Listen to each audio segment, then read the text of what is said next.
Alors, comme je disais, il faut qu'il y ait des personnes qui soutiennent le malade.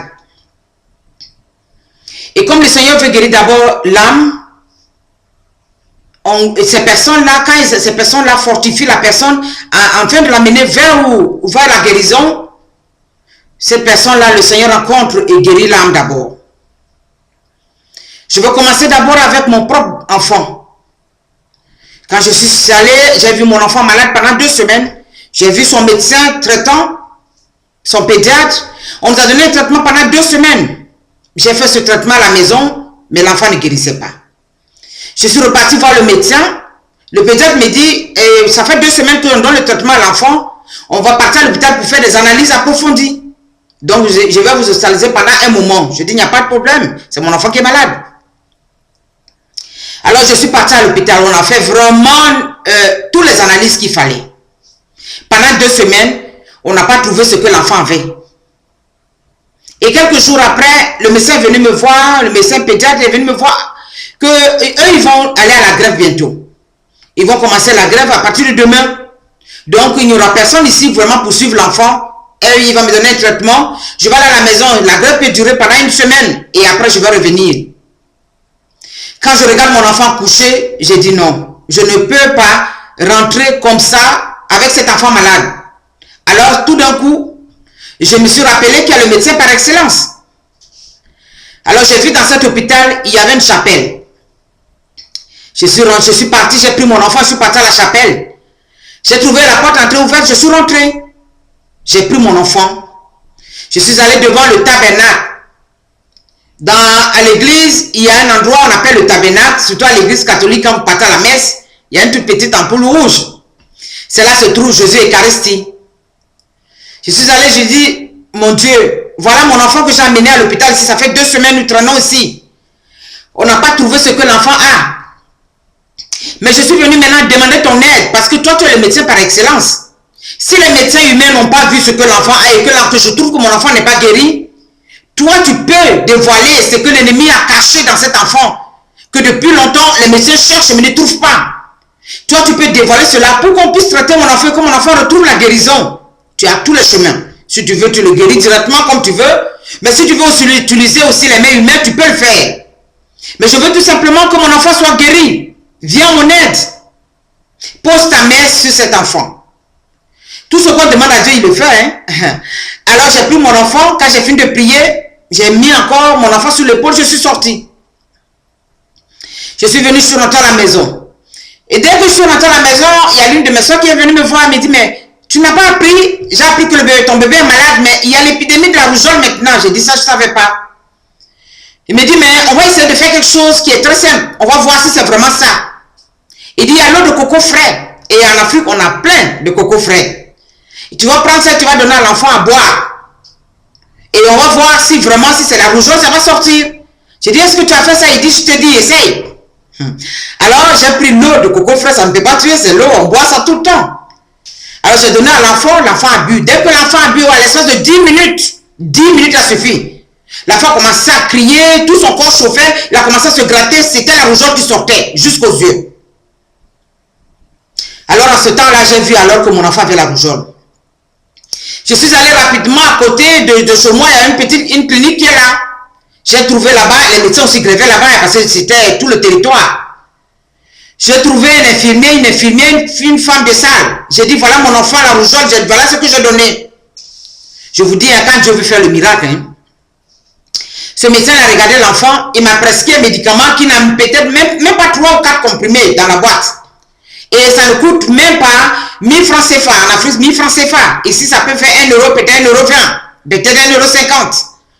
J'ai payé ça et je suis venu, il me dit, voilà comment tu vas donner à l'enfant. À l'espace d'une semaine, mon enfant a retrouvé la guérison. Dieu utilise des gens, mais il faudrait que ces personnes-là soient des gens déterminés à trouver la guérison pour leurs proches.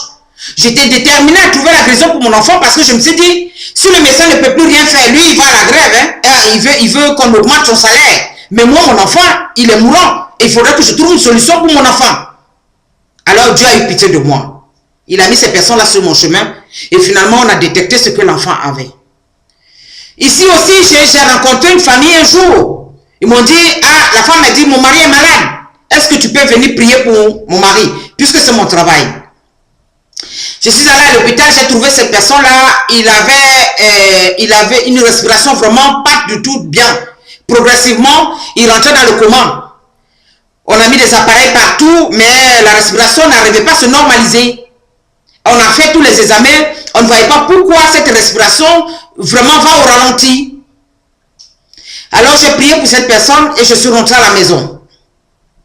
Quand j'ai quitté l'hôpital, je suis rentrée à la maison le soir, au moment de ma prière personnelle, j'ai dit au Seigneur, mais j'ai prié pour cette personne-là, je l'ai laissé vraiment en état pas tellement bien. Le Seigneur me dit, cette personne a besoin de poser quelque chose de très important. J'ai dit, qu'est-ce que c'est, Seigneur? Il dit, il doit demander pardon à sa famille, à ses enfants et à sa femme, à ses proches. C'est en ce temps-là que je vais lui donner la grâce de la guérison. Bon, je suis reparti, j'ai demandé au monsieur, j'ai dit, voilà, je ne sais pas si vous avez les problèmes avec votre famille. Voilà, dans ma prière personnelle la nuit, voilà ce que le Seigneur m'a dit pour vous.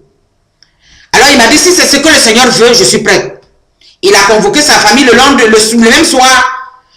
Alors ils se sont dit des choses, peut-être que depuis longtemps c'était caché, alors ils se sont demandé pardon mutuellement. Ils m'ont encore appelé le lendemain, je suis parti et c'est mon travail.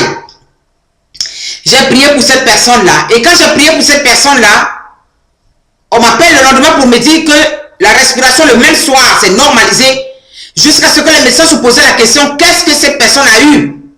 Et la personne a retrouvé la guérison. Dieu ne veut pas seulement nous donner la guérison physique. Jésus est venu nous rétablir le pont entre Dieu et nous. Mais ce qui nous éloigne souvent de Dieu, c'est notre péché. Hein? Il ne faut pas qu'on puisse se voiler la face. Comme Saint Paul a dit, il dit nous prenons le corps du Christ. Si nous ne sommes pas dans les bonnes conditions, nous prenons notre propre condamnation. Et après cela, nous nous inquiétons dans l'assemblée qu'il y a des gens qui sont malades. On ne sait pas d'où viennent les maladies. La maladie souvent provient du spirituel. Et quand le spirituel est malade, le corps physique aussi prend. Et en ce temps-là, la personne ne peut pas retrouver la guérison si le spirituel n'est pas guéri.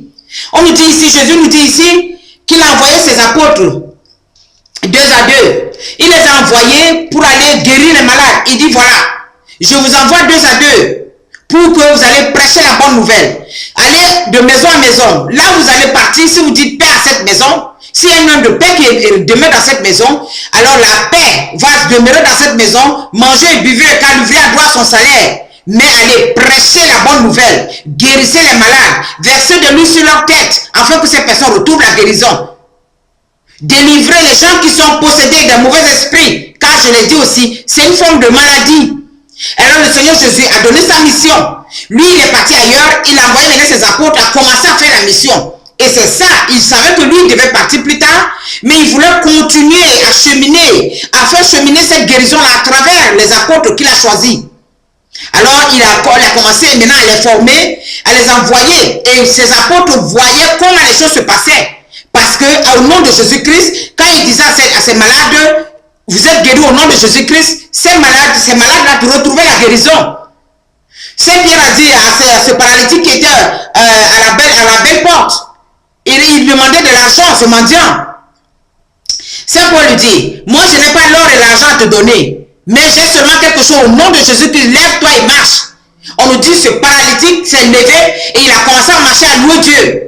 Le Seigneur veut nous relever de nos chutes, il veut nous relever de nos maladies, tant que spirituelles ou physiques. C'est ce que Dieu veut pour nous.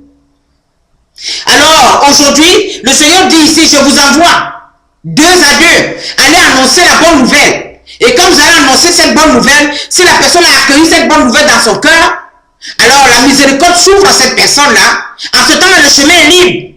Tout ce qui empêchait la personne d'accéder à la guérison physique va être maintenant possible. La parole de Dieu, comme je dis souvent, est source de guérison. Si tu as accueilli cette parole dans ta vie, alors sache que les guérisons intérieures et physiques, ça va être possible maintenant. Mais tu ne peux pas demander la guérison si tu refuses qu'on te prêche la parole. Tu ne peux pas demander la guérison si tu ne veux pas qu'on te parle de la personne qui donne cette guérison. Alors c'est pour cela, avant de pouvoir prier pour la personne, prêche d'abord la parole à cette personne. Que la personne soit disponible maintenant à accueillir cette parole-là dans son cœur. Alors dans ce temps-là, il va voir la gloire de Dieu. Et c'est ce que je fais très souvent.